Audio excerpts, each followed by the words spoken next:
Hello students, welcome to my channel. নতুন কেটা channel আৰম্ভ কৰিছোঁ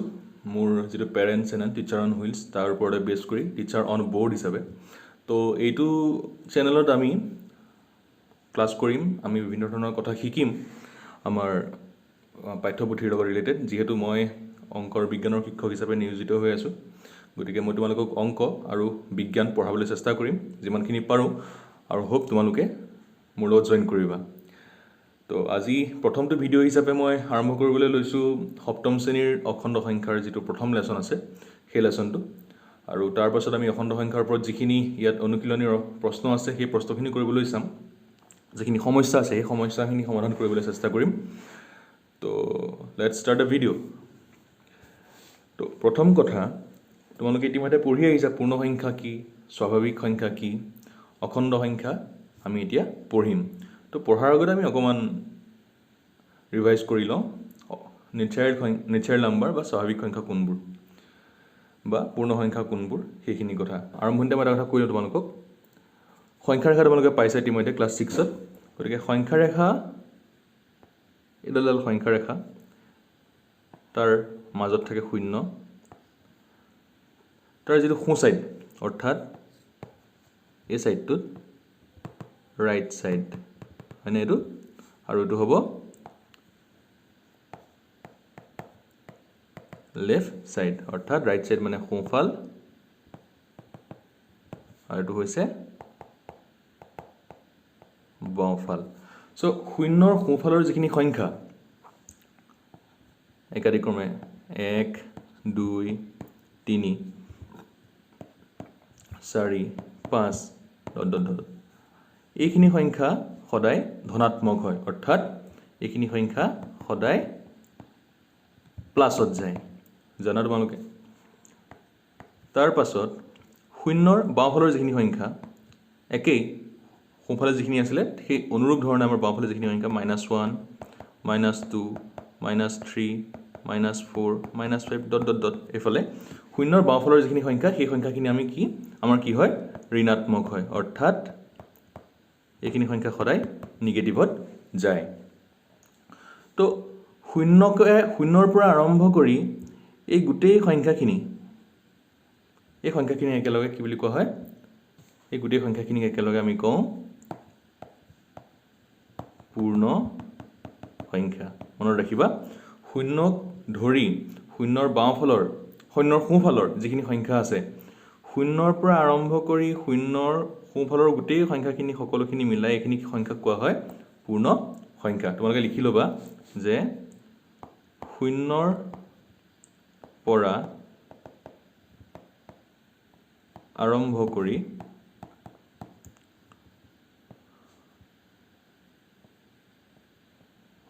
সংখ্যা ৰেখাত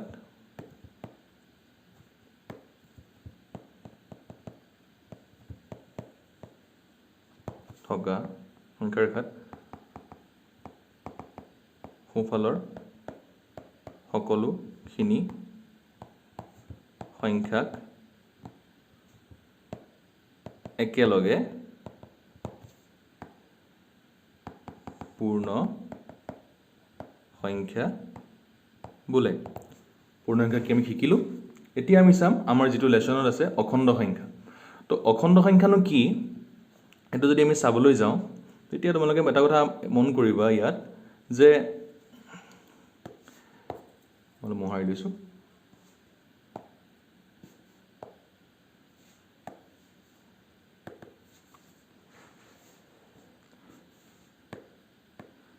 তোমালোকে এটা কথা মন কৰিবা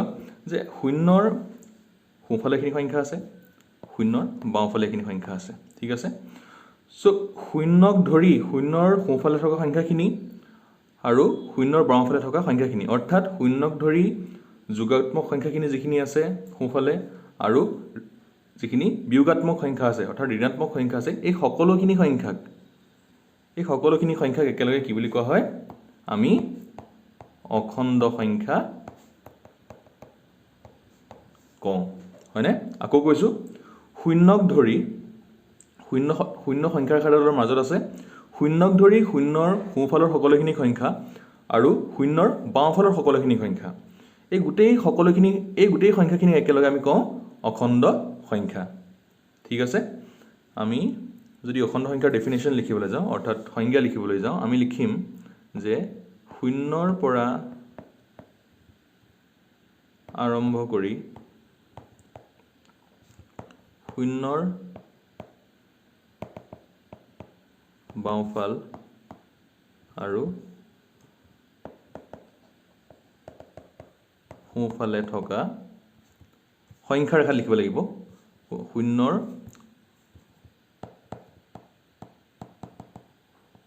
সংখ্যা ৰেখাত শূন্যৰ বাওঁফালে আৰু সোঁফালে থকা সকলো সংখ্যাক একেলগে অখণ্ড সংখ্যা বোলে তোমালোকৰ কিতাপত ডেফিনেশ্যন সংজ্ঞা বেলেগ বেলেগকৈ থাকিব পাৰে মই তোমালোকক বুজিব পৰাকৈ কথাখিনি একদম চিম্পল কৰি দিবলৈ চেষ্টা কৰিছোঁ তোমালোকে অখণ্ড সংখ্যা কি বুজি পালা তো আমি আগতে পাইছোঁ যে সংখ্যাৰ বিভিন্ন ধৰণৰ ধৰ্ম থাকে আবদ্ধ বিধি থাকে তোমালোকৰ বিভিন্ন ধৰণৰ ধৰ্ম থাকে আৰু বিভিন্ন ধৰণৰ বিধিও সংখ্যাই মানি চলে যেনেকৈ আমি পাইছিলোঁ আগতে সহযোগ বিধি ক্ৰম বিনিময় বিধি আবদ্ধ বিধি তো আমি এই লেচনটোত আমাক যিখিনি দিছে তোমাক ইয়াত মই দুটামান স্ক্ৰীনশ্বট এড কৰি দিছোঁ আমি পঢ়িম আমাক এতিয়া আবদ্ধ বিধি পঢ়িবলৈ দিছে তো আমি চাওঁচোন আবদ্ধ বিধিটোনো কি অখণ্ড সংখ্যাৰ আবদ্ধ বিধিটোনো কি বা যোগ সাপেক্ষে বা বিয়োগ সাপেক্ষে অখণ্ড সংখ্যাই আবদ্ধ বিধি মানি চলে নে নচলে সেই কথাটো আমি ইয়াৰ পাছত লক্ষ্য কৰিম এতিয়া ধৰি লোৱা যাওক এটা সংখ্যা এ এটা সংখ্যা ধৰি লোৱা 5 ঠিক আছে বি এটা সংখ্যা হ'ল 4 হ'ল এতিয়া আবদ্ধ বিধিমতে কি হয় আবদ্ধ বিধিমতে যোগৰ আবদ্ধ বিধিমতে a plus b সমান c ঠিক আছে এটো যদি কৰিবলৈ চাওঁ আমাৰ কি ওলাব দেখিবা যে a plus b সমান c যেটো c সংখ্যাটো হয় এটো এটা অখণ্ড সংখ্যাৰ যোগৰ আবদ্ধ বিধিমতে লিখি ল'ব লাগিছিল এটো অখণ্ড সংখ্যাৰ যোগৰ আবদ্ধ বিধিমতে a plus b দুটা অখণ্ড সংখ্যা তাৰ ফলাফল যেটো c টো সদায় এটা অখণ্ড সংখ্যাই হ'ব অৰ্থাৎ দুটা অখণ্ড সংখ্যাৰ যোগফল সদায় অখণ্ড সংখ্যাই হ'ব এই বিধিটো যোগৰ আবদ্ধ বিধিমতে মানি চলে নে নচলে অখণ্ড সংখ্যাই আমি মন কৰিম এতিয়া এটা সংখ্যা a 5 আছে b 4 আছে এতিয়া আমি যদি চাওঁ a plus b কৰোঁ 5 যোগ 4 5 4 9 তো এই 9 সংখ্যাটো অখণ্ড সংখ্যা হয় নে নহয় নিশ্চয়কৈ হয় আমি যেতিয়া সংখ্যাৰ খাত কি পঢ়িছিলোঁ শূন্যৰ সোঁফালে থকা সকলো সংখ্যা আৰু বাওঁফালে থকা সকলোখিনি সংখ্যা মিলাই এটা অখণ্ড সংখ্যা হয় তো এইটো মানি চলিছেনে নিশ্চয়কৈ চলিছে কাৰণ 9 টো শূন্যৰ সোঁফালে আছে হয়নে গতিকে আমি লিখিব পাৰোঁ এইটোৰ কথাৰ পৰা যে অখণ্ড সংখ্যাই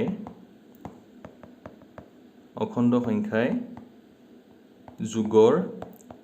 আবদ্ধ বিধি মানি চলে হয়নে আমি আকৌ এবাৰ কৈছোঁ অখণ্ড সংখ্যাই যোগৰ আবদ্ধ বিধি মানি চলে নে নচলে এইটো চাবলৈ আমি কি কৰিব লাগিব দুটা সংখ্যা a আৰু b এই সংখ্যাকেইটাৰ যোগফল যেটো c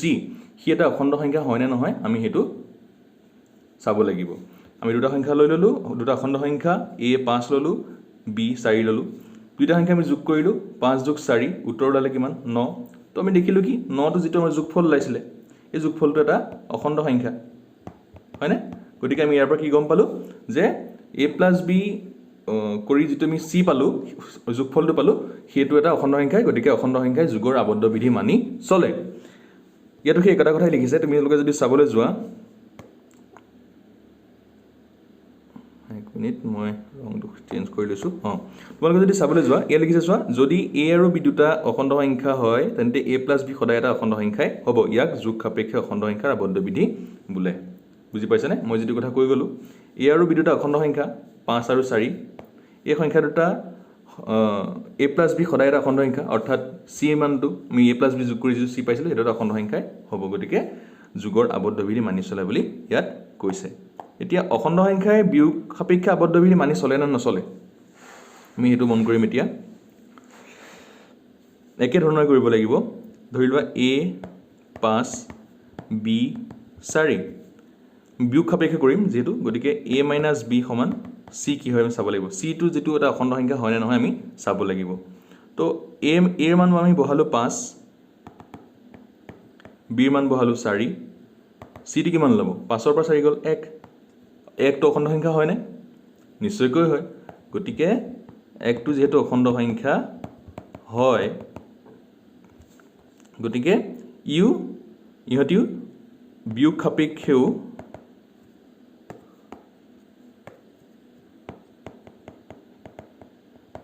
বিয়োগ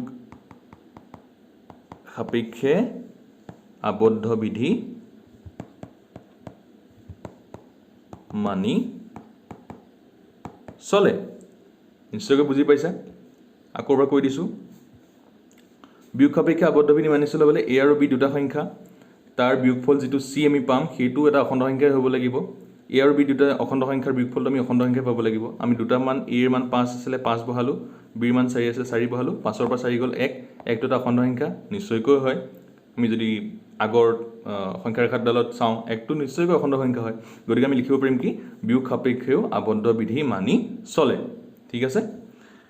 এতিয়া আমি আহিলো ক্ৰম বিনিময় বিধি আমি চাম যে যোগ সাপেক্ষে অখণ্ড সংখ্যায় ক্ৰম বিনিময় বিধি মানি চলে নে নচলে ক্ৰম বিনিময় বিধি যোগ সাপেক্ষে অখণ্ড সংখ্যায় ক্ৰম বিনিময় বিধি মানি চলে নে নচলে আমি সেই কথাটো মন কৰিম সেই কথাটো চাবলৈ আমি কি কৰিব লাগিব আগতে যেনেকৈ কৰিছিলোঁ আমি a + b = c মানটো অখণ্ড সংখ্যা আছিল হেতু আমি উলিয়াইছিলোঁ এবাৰ আমি কৰিব লাগিব কি হেতু ক্ৰম বিনিময় বিধি মানি চলে নে নচলে চাবলৈ আমি কৰিব লাগিব যে a + b যেটো উত্তৰ ওলাব সেইটোৰ সমান b + a কৰিলে হ'বনে নহ'ব হেতু আমি চাব লাগিব অৰ্থাৎ a + b কৰি আমি যেটো যোগফল পাম সেইটো যোগফলৰ ইকুৱেল টু b + a কৰিলেও একেটাই হয় নে নহয় আমি চাব লাগিব এতিয়া ইয়াত আমি যদি কৰিবলৈ যাওঁ যোগ সাপেক্ষে ক্ৰম বিনিময় বিধি ইয়াত এটা উদাহৰণ দিছে তোমালোকে এই উদাহৰণটোকে মই কৰি চাম ইয়াত এটা উদাহৰণ তোমালোকে দেখিছানে এইটো 25 যোগ -12 তাৰ যোগফলটা আৰু এইটো -12 যোগ 25 এইটো কেনেকৈ কৰিছে আমি এবাৰ মন কৰিম তোমালোকে চাবা যে দুটা সংখ্যা ধৰি লৈছে a এৰ মানটো দিছে -25 ঠিক আছে হয়নে সৰি a এৰ মানটো দিছে ইয়াত 25 আৰু b এৰ মানটো দিছে আমি বেলেগো কৰিব পাৰোঁ কিন্তু কিতাপত যেটো দিছে আমি এটোকে কৰি দেখাইছো তোমাক -12 তো আমি যদি এই ক্ৰম বিনিময় বিধি মতে কৰিবলৈ যাওঁ a + b অৰ্থাৎ a এৰ মান 25 বহালো b এৰ মান আছিল -12 যোগে আহিলে -12 আমি বহালো 25 হ'ল প্লাসে মাইনাসে হ'ল -12 গতিকে 25 ৰ পৰা 12 গলে থাকিব 13 হয়নে নিশ্চয়কৈ হয় এতিয়া আমি চাওঁচোন b + a কৰিলে আমি 13 সংখ্যাটো পাও নে নাপাও b + a কৰি চাওঁচোন b মান কিমান আছিল আমাৰ -12 বহাই ললো প্লাস a এৰ মান আছিল 25 বহালো তো 25 ৰ পৰা যদি আমি 12 বিয়োগ কৰো এটোত প্লাস আছে এটোত মাইনাস আছে ডাঙৰ ডগত প্লাস আছে তো 25 ৰ পৰা আমি যদি 12 টো বিয়োগ কৰো আমি কিমান পাম 13 হয়নে তো কি দেখিলা তোমালোকে a + b কৰি আমি যেটো উত্তৰ পাইছিলো a + b কৰি আমি যেটো উত্তৰ পাইছিলো 13 b + a কৰিও আমি সেই একেটা উত্তৰে পালো গতিকে কি বুজিলো অখণ্ড সংখ্যায় 13 টো কি হয় অখণ্ড সংখ্যাই হয় এটা হয় নাই গতিকে আমি ইয়াৰ পৰা এটোই বুজিলো যে অখণ্ড সংখ্যায়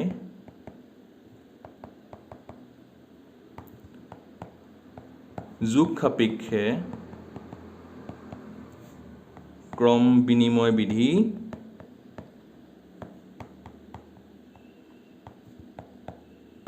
মানি চলে ইয়াত তোমালোকে চোৱা ইয়াত লিখিছে চাবা যিকোনো দুটা অখণ্ড সংখ্যা a আৰু b এৰ বাবে a + b = b + a এটো মই দেখাই গৈছিল এটো ইয়াক যোগ সাপেক্ষে অখণ্ড সংখ্যাৰ ক্ৰম বিনিময় বিধি বোলে বুজি পাইছানে a + b কৰি আমি যেটো পালো 13 আমি b + a কৰিও 13 পালো গতিকে দুটা সংখ্যা যেহেতু সমান হৈছে গতিকে আমি কি কৰিছোঁ কি লিখিছোঁ যে অখণ্ড সংখ্যাই যোগ সাপেক্ষে ক্ৰম বিনিময় বিধি মানি চলে হৈ গ'ল এতিয়া আমি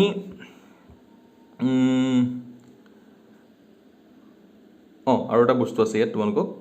মই বিয়োগ সাপেক্ষেটো ইয়াত থাকি গৈছে মই বিয়োগ সাপেক্ষেটো দেখাই দিছোঁ মই লৈছোঁ ৰ'বা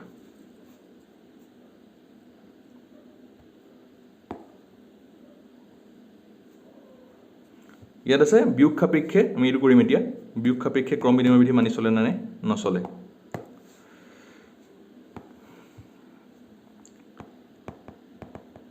বিয়োগ সাপেক্ষে ক্ৰম বিনিময় বিধি বিয়োগ সাপেক্ষে ক্ৰম বিনিময় বিধি অৰ্থাৎ আমি আগতে যোগ থাকোঁতে কৰিছিলোঁ a + b = b + a গতিকে বিয়োগ সাপেক্ষে কি হ'ব এবাৰ a - b = b - a হয় নাই আমি এইটো চাব লাগিব মানি চলে নাই চাব লাগিব আমি কৰি লাষ্টত গম পাম হয় নে নহয় গতিকে আমি কৰি চাওঁচোন ইয়াৰ উদাহৰণটোকে লৈছোঁ ইয়াত যিটো উদাহৰণ দিছে তোমালোকক চাবলৈ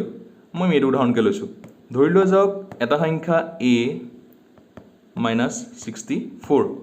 আৰু এটা সংখ্যা b লৈছে আমাৰ 24 হয়নে এতিয়া a ৰ পৰা আমি যদি b মাইনাছ কৰোঁ a ৰ পৰা যদি আমি b বিয়োগ কৰোঁ তেতিয়া আমি কিমান পাম চাওঁচোন -64 এৰ মান বহাই ল'লোঁ মাইনাছ মাইনাছেই হ'ল 24 হ'ল অৰ্থাৎ মাইনাছে মাইনাছেটো কৰিলোঁ মাইনাছ আমাৰ 88 পালোঁ এতিয়া b ৰ পৰা যদি আমি a বিয়োগ কৰোঁ কি পাম চাওঁচোন 24 b ৰ মান বিয়োগ আহিলে বিয়োগেই এৰ মান আছিলে -64 আমি ব্ৰেকেট দি -64 ভৰালোঁ তো 24 মাইনাছে মাইনাছে প্লাছ 64 24 64 কিমান হ'ব 88 হয়নে এৰ মান -64 আছিলে b ৰ মান -64 আছিলে b ৰ মান আছিল 24 এইকেইটা বহাই আমি কৰি চালোঁ যে a - b আমি পালোঁ -88 কিন্তু b - 8 আমি পালোঁ 88 তোমালোকে কি দেখিলা তোমালোকে ইয়াৰ পৰা কি মন কৰিলা ইয়াত -88 পাইছোঁ আমি হয়নে ইয়াত আমি 88 পাইছোঁ দুইটা সংখ্যা একে হয় জানো নিশ্চয়কৈ নহয় গতিকে আমি ইয়াৰ পৰা এইটোৱে বুজিছোঁ যে a - b কৰি আমি যিটো ফলাফল পালোঁ is not equal to b - a a - b কৰি আমি যিটো পালোঁ ইজ নট ইকুৱেল টু সমান নহয় কিহৰ লগত b - a ৰ লগত অৰ্থাৎ এইটোৰ লগত সমান নহয় গতিকে আমি ইয়াৰ পৰা এইটোৱে লিখিব পাৰোঁ যে বিয়োগ সাপেক্ষে ক্ৰম বিনিময় বিধি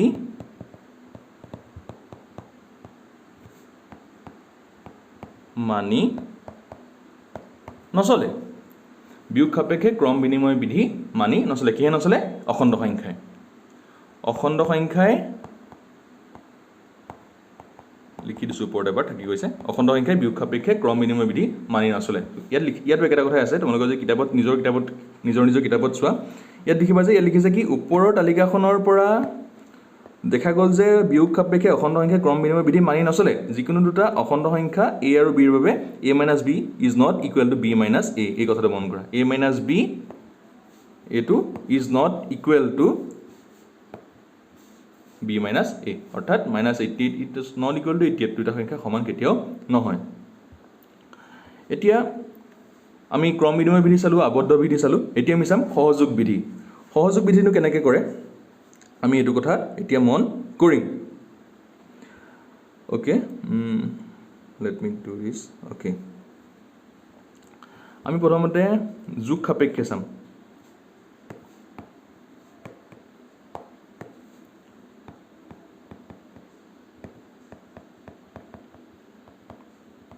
যোগ সাপেক্ষে তোমালোকে বহি লিখি যাবা এইবোৰ লগে লগে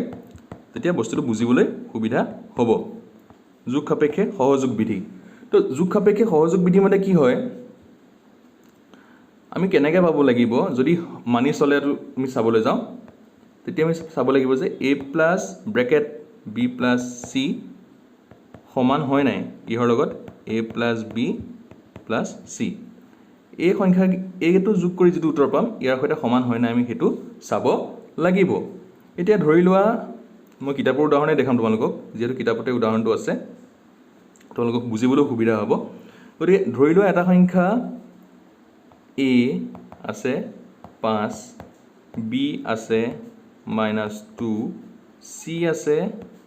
-6 ঠিক আছে আমি ইয়াত বহাই চাওঁচোন আমি কেনেকৈ পাওঁ আমি প্ৰথমতে এই সাইডটোকে কৰি চাম a + b + c এৰ মান 5 আছিলে 5 বহালো প্লাস দিলো b এৰ মান আছিলে কিমান -2 বহালো ব্ৰেকেট আমি এক মিনিট আমি ব্ৰেকেট দিলো ব্ৰেকেট দি c এৰ মান আছিলে -6 আমি বহালো ঠিক আছে 5 হল যোগ আহিলে ব্ৰেকেট আৰম্ভ হল -2 হল প্লাসে মাইনাসে কিমান হ'ব মাইনাস হল আৰু এটা থাকিব 6 এতিয়া চাওঁ 5 যোগে আহিলে -2 -6 কৰিলে আমি পাওঁ -8 5 প্লাসে মাইনাসে -8 5 - 8 হ'ব -3 হয় না দিয়া এই -3 টো আমি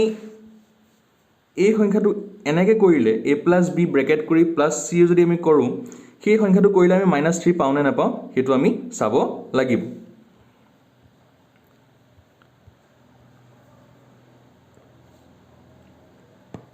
a + b + c এৰ মান কিমান আছে 5 বহালো ব্ৰেকেট প্লাস দিলো ব্ৰেকেট আছে -2 দিলো b এৰ মান বহালো ব্ৰেকেট ক্লোজ প্লাস c এৰ মান আছিলে কিমান -6 বহালো 5 হল প্লাসে মাইনাসে মাইনাস হল -2 প্লাসে মাইনাসে মাইনাস হল মাইনাস ব্ৰেকেট টু দিলো -6 5 - 2 মানে হৈছে 3 -6 3 এৰ পৰা 6 বিয়োগ কৰিলে আমি পাম -3 তো এত কি দেখিলা তুমি কি মন কৰিছা বাৰু ইয়াত মন কৰিছা যে এটো -3 আমি a + b + c কৰি যেটো পাইছিলো উত্তৰ -3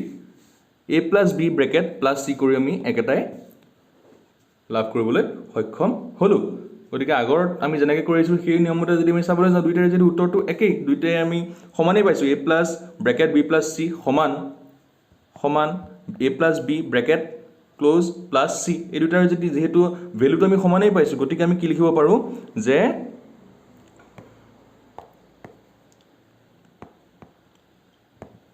অখণ্ড সংখ্যাই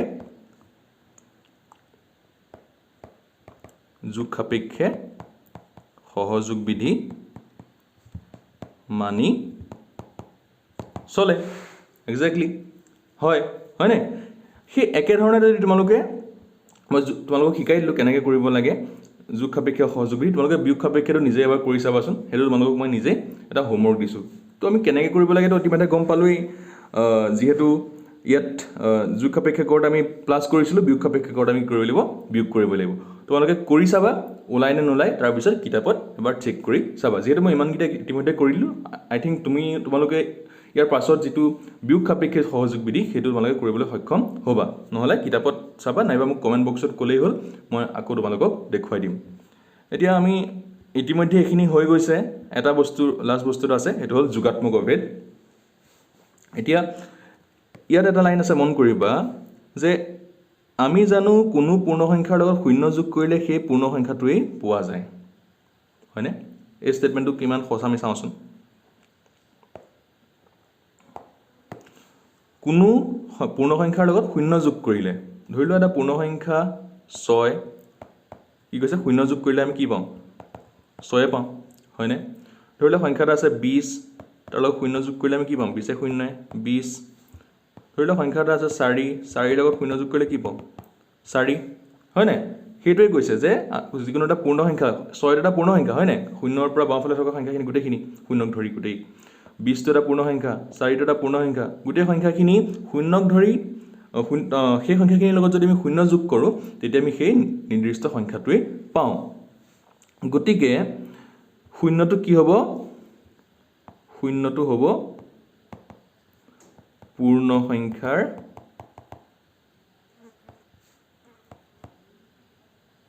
যোগাত্মক